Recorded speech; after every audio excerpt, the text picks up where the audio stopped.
2019 Shazam was a hidden gem of the superhero world that year, but 4 years later, is the magic still there? Hey movie fans, so I just got back from seeing Shazam Fury of the Gods. Now, I was a big fan of that first Shazam, and I've been eagerly anticipating a sequel, even if it's taken a really long time for us to get a second one, and boy does it kind of show with some of these kids that were supposed to be kids in the last one, and boy they've grown up in these 4 years since the last one. And now I was really looking forward to this movie, but I was getting kind of worried because this movie has had like zero marketing campaign whatsoever. Like, they just kind of dumped this thing out there, which is weird considering the first one was a modest success. It wasn't a big box office smash or anything, but it did okay. So I was getting worried that this was like and then I started seeing some less than stellar reviews.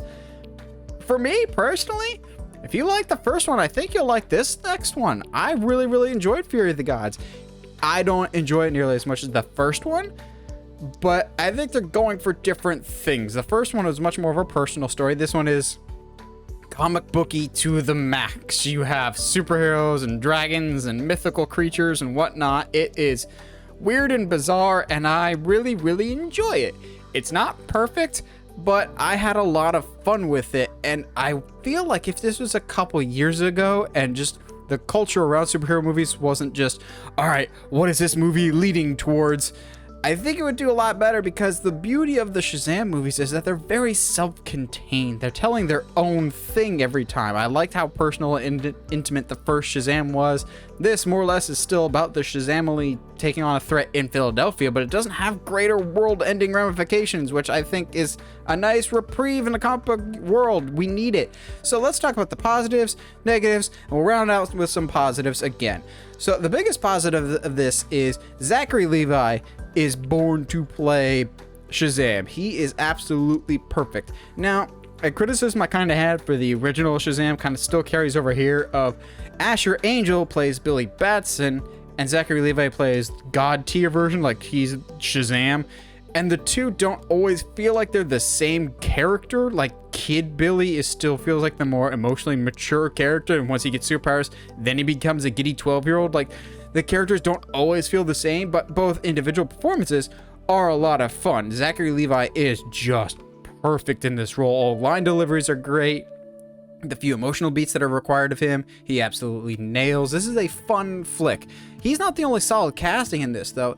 It was a lot of fun seeing Jack Dylan Grazer in the first Shazam. He gets a little bit of fun as Freddy, but he gets a much more expanded role in this film. He's a lot of fun. There's a lot of different aspects to the character that we get this time around. We get to flesh him out a little bit more. But let's take it to some negatives here. While Shazam, not Billy, but Shazam and Freddy kind of get more spotlight, the rest of the Shazamily, it's kind of a mixed bag. Like, Darla gets some good scenes, Mary gets some more scenes than the rest, but then you get like Pedro and Eugene, they're just kind of there to round out the cast. There's nothing interesting about them. And my big criticism for this movie is the first Shazam, the great thing about it was the kid cast. They were really enjoyable young actors. This one really more focuses on them in Shazam form and less as kids. And there's quite a few scenes and I'm going, we don't need these characters to be their Shazam versions. I kind of like the kid versions. Can we get this scene instead with them as kids? I think this scene would play out better if they were kids instead of heroes. That being said, when they're in uniform, it's a lot of fun. It's great to see this like ensemble heroic group that's not necessarily like a Justice League or an Avengers type, but it's all like one cohesive family working together. That's a lot of fun. I just wish we got more of the kid characters, because that's kind of what I signed up for with the original movie, and we don't get it as much. And I'm wondering if it's just because those actors had busier schedules, or because, while they're good, the cute factor kind of wore off, because like I said, it's been 4 years and holy cow did some of these kids grow up. The other big negative for this is, well, the villains exist in this movie. They're not interesting villains. They're very much like Phase 1 and Phase 2 Marvel villain type of just, they're evil for evil's sake. They just kind of show up, do evil things, and there's not really a whole lot of backstory to them. We could have if we fleshed things out a little bit more, but this movie goes at a fast pace, like, which is not a bad thing. There is some moments of seriousness when it needs to, but by and large, we're just flying through this movie at a breakneck speed. There's some great action to be had in the movie, but by and large, we're going at a very fast pace for most of the movie, which kind of leaves some emotional beats kind of hollow because we've just flown through the movie that we didn't get enough time to sit on the emotional moments. There's some things that are set up at the beginning that are supposed to pay off at the end, but they're not as emotionally cathartic as they could be. Not enough time has been spent devoted to those like B plots or those smaller intimate storylines, but it doesn't all come together. But when we get to the action, it's fun action. We just could have used a couple more scenes of characters taking a breath, reflecting on things, or just having those nice character interactions that were present in the first film. So I said some of the cast get shortchanged, but thankfully in the little bit of scenes that they do get, they really make the most of it. Like Darla had the cute factor in the first movie. She once again is a great little bit part in this. You get Mary, who has some interesting stories going on. Eugene and Pedro kind of get the short end of the stick, but the limited roles that they're given, they excel at. Like the kid actors are phenomenal, and I would have liked more stuff with them.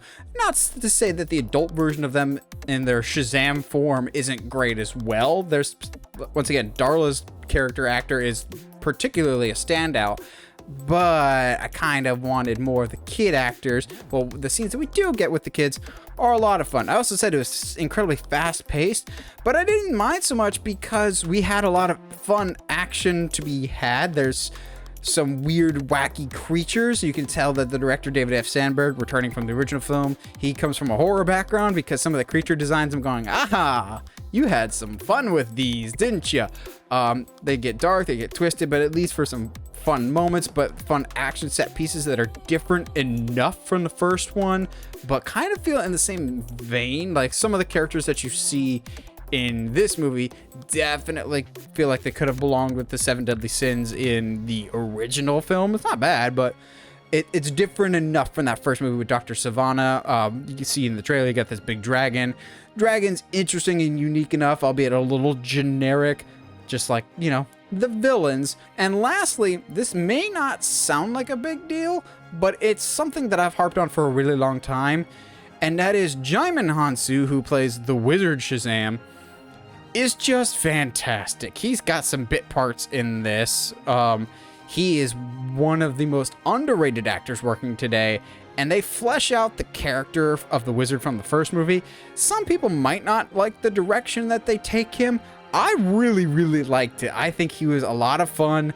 There's different sides to the characters. There's quite a bit of humor from the wizard that I was not expecting. He plays off Jack Dylan Grazer's Freddy incredibly well. They've got some great moments together. He was a welcomed addition. Well, I thought he was just going to be done after the first movie, but his role this time around, I'm going, okay, we're not just retreading things. There's interesting dimensions to your character. It adds to a nice ensemble piece that the movie already is. You get the foster parents returning from the first one. They really get sidelined in this one, but the little bit that we do get with them is a lot of fun.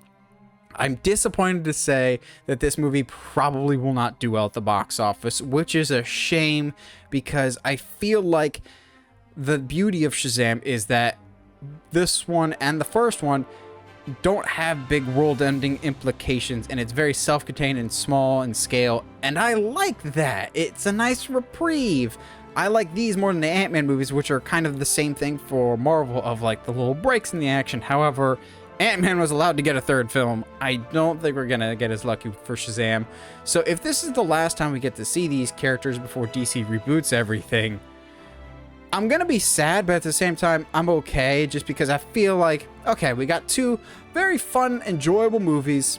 We didn't tarnish the legacy. Would I like to see more of these going forward? Absolutely, but we may have dragged our feet a little bit too long to get this sequel out, and the future of DC is uncertain, but for the limited stuff that we got with the Shazamily, I really had a lot of fun with it. Well, what did you guys think? Did you see Shazam Fury of the Gods? Did you love it? Were you a little disappointed with it? Whatever your thoughts, let me know down in the comments below as I care from you guys. And if you haven't already, subscribe to the channel or subscribe to us wherever you get your podcasts. Just search Uncharted Media Podcast. And as always, stay sharp, movie guys and gals.